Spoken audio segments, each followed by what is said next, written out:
یہ جو آخری سفر انہوں نے کیا جنگ سے، جب وہ قومی اسمبلی کی طرف جا رہے تھے، تو میں نے ان سے درخواست کی کہ میں بھی ساتھ چلوں. تو فرمانے لگے کہ گھر میں بہت مہمان آئیں گے، تم ان کا خیال رکھو. تم میرے ساتھ چلے جاتے ہو، گھر میں مہمان آتے ہیں، ان کو کوئی سنبھالنے والا نہیں ہوتا. تو مجھے یہ بات ذرا بوجھل سی محسوس ہوئی کہ پچھلا سارا سفر میں نے ساتھ کیا ہے، کوئی ایسی بات نہیں ہوئی، لیکن مجھے انہوں نے اس دن ٹھہرنے کا کیوں فرما دیا. تو خیر ان کا حکم تھا تو میں رک گیا. اور ہماری اس دن فیملی میں ایک شادی کی تقریب تھی. اس شادی کی تقریب کے لیے ایک بڑی گاڑی فیملی کے لیے انہوں نے چھوڑ دی کہ فیملی اس میں شرکت کے لیے چلی جائے، اور وہ خود چھوٹی کار میں کہ میں قومی اسمبلی کے اجلاس میں شرکت کے بعد. سیکیورٹی نہیں تھی ان کے ساتھ اس دن وہ جو بڑی گاڑی تھی ڈبل کیبن، وہ فیملی میں ایک فنکشن تھا، اس کے لیے انہوں نے اس کو چھوڑ دیا. وہ بلٹ پروف تھی؟ نہیں، بلٹ پروف نہیں تھی، لیکن وہ گن مینوں کا ایک اسکواڈ تھا ان کے ٹھیک ہو ساتھ. گیا.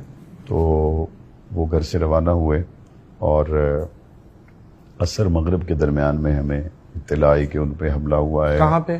ہم اس وقت گاؤں جانے کی تیاری کر رہے تھے، تو اطلاع آئی کہ ان پہ حملہ ہوا ہے. تھوڑی دیر میں میں نے پھر رابطہ کیا تو مجھے میرے ایک دوست نے بتایا کہ حامد میر صاحب، چونکہ ابو جی کے اچھے دوست تھے، تو انہوں نے کہا حامد میر صاحب ٹیمز ہاسپٹل سے واپس آئے ہیں، تو وہ کہہ رہے تھے کہ یہ مولانا اعظم طارق نہیں ہیں، تو یہ کسی اور شخص پہ حملہ ہوا ہے. تو تھوڑی تسلی ہو گئی کہ ہو سکتا ہے افواہ پہنچی ہو ہم تک. تو اس وقت تو میرا خیال ہے موبائل وغیرہ بھی نہیں تھے کہ رابطہ کر سکیں، اور 2003 کی بات ہے. موبائل تھے لیکن اس کا نیٹ ورک زیادہ وسیع نہیں ہوتا تھا. انسٹا ون، پاکٹل، نوکیا، اس طرح کے چلتے تھے. حضرت کے پاس تھا موبائل اس وقت؟ ان کے پاس تھا موبائل، لیکن ظاہر ہے ہم کال کر رہے تھے اور آگے سے کال اٹینڈ نہیں ہو رہی. صحیح ہے. پھر میرے والد صاحب کے جو اسلام آباد میں ہمارے پارلیمنٹ لاجز میں سیکرٹری رہتے تھے، انہوں نے وہ کال اٹھائی اور بتایا کہ مولانا پر ہی حملہ ہوا ہے اور میں پیمز ہاسپٹل میں جا رہا ہوں. تو مغرب کی نماز کے آس پاس انہوں نے کنفرم کیا کہ وہ شہید ہو گئے. اس سے پہلے ان پہ بہت حملے ہوئے، اور ہر حملے کے بعد ہمیں یہ خبر ملتی تھی کہ اللہ تعالیٰ نے ان کو زندگی دی.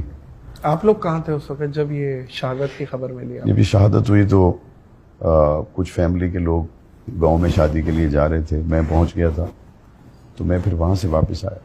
اور اس سے پہلے جتنے بھی حملے ہوئے تو اللہ تعالیٰ نے ان کو ان حملوں سے بچا لیا.